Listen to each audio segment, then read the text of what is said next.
हे ललना कहा माँ में जन्मे माँ गणेश की तेनु घरवा सोहर होला हो। हे ललना कहा माँ में जन्मे ला गणेश की तीनों घरवा सोहर होला हो। और कहा में श्री गणेश भगवान ये गीत बहुत वायरल भेल। आओ सुनाबी यहाँ सबके। हरे कहा माँ में जन्मे बाबू रामचंद्र कहमा जय हो। बाबू कृष्ण जन्मे कहमा बाबू कृष्ण जन्मे हो। हरे कहमा में जन्मे बाबू रामचंद्र कहमा बाबू कृष्ण जन्मे कहमा बाबू कृष्ण जन्मे हो।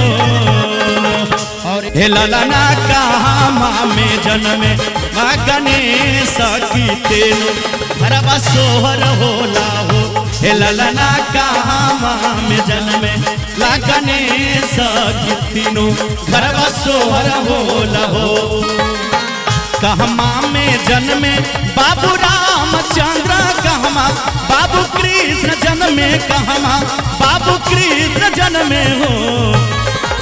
कहमा में जन्मे बाबू रामचंद्र कहमा बाबू कृष्ण जन्मे कहमा बाबू कृष्ण जन्मे हो। की चाची निक लागे छे तनी ताली बजा दियो न चाची। हाँ हे चाचा तनी हो बजा दियो ताली। अब भैया लोग अहो सब तनी दियो ताली। ताली बजा के मस्ती में। हे ललना कहा माँ में जन्मे बाबू कृष्ण की तीनों घरवा सोहर। हे ललना कहा माँ में जन्मे ला गणेश की तीनों घरवा सोहर होला हो।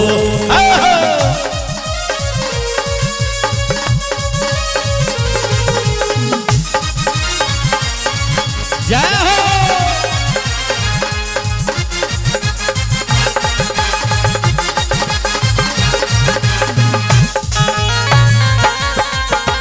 जिया जिया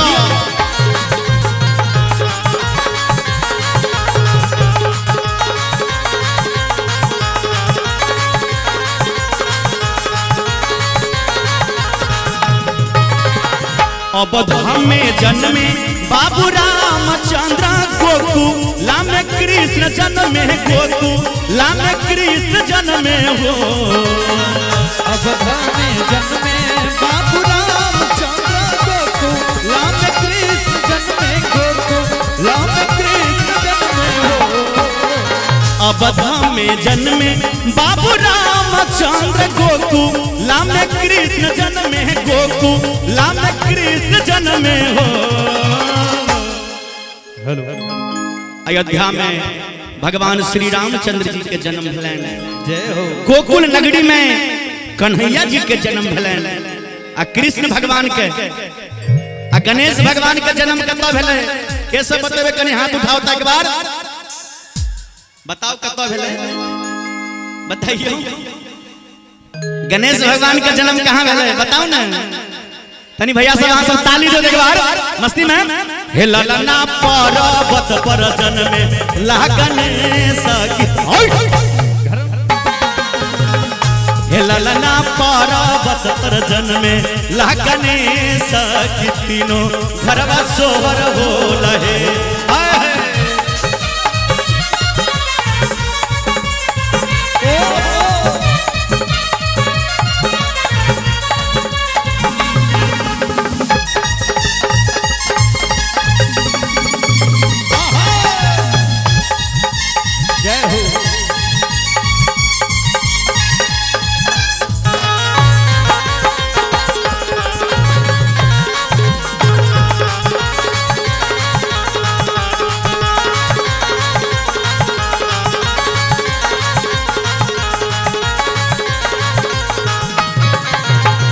किनकर हुए बाबू रामचंद्र किनकर बाबू कृष्ण हुए किनकर बाबू कृष्ण हुए किनकर हुए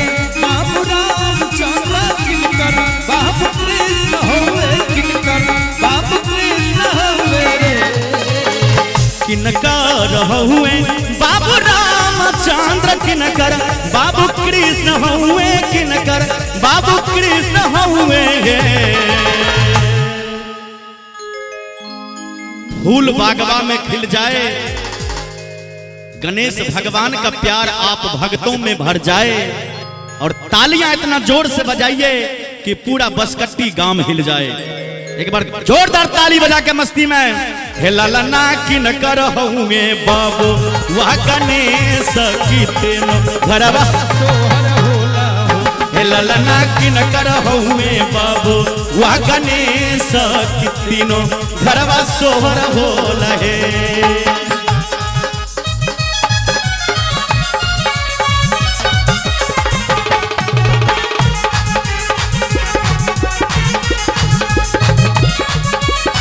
जयकार छैयो।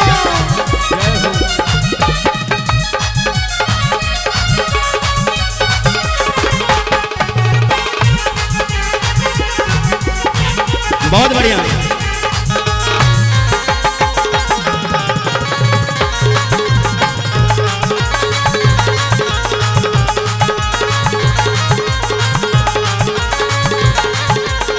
अरे जिया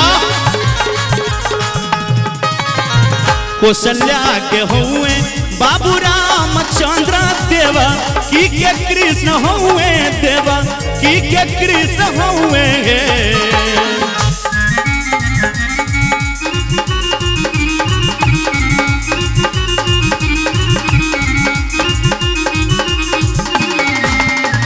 कौशल्या के हुए बाबू रामचंद्र देवा की के कृष्ण हुए देवा की के कृष्ण हुए।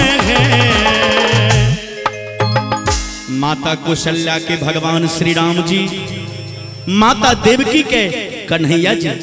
जय हो। जे कौशल्या के हुए बाबू रामचंद्र देवा की के कृष्ण हुए देवा की के कृष्ण हुए। जय हो। हे ललना गौरा जी के, हे ललना गौरा जी के हो वे गणेश के तीनों घरवा सोहर होला है। हे ललना गौरा जी के हो वे गणेश के तीनों घरवा सोहर होला है। हे ललना गौरा जी के हो वे गणेश तीनों घरवा सोहर होला है। हे ललना गौरा जी के हो वे गणेश के तीनों घरवा सोहर होला है। हे ललना गौरा जी के हो वे गणेश के तीनों घरवा सोहर होला है। हे ललना गौरा जी के हो वे गणेश तीनों घरवा सोहर होला है। ललना गौरा जी के हो वे गणेश के तीनों घरवा सोहर हो लगे।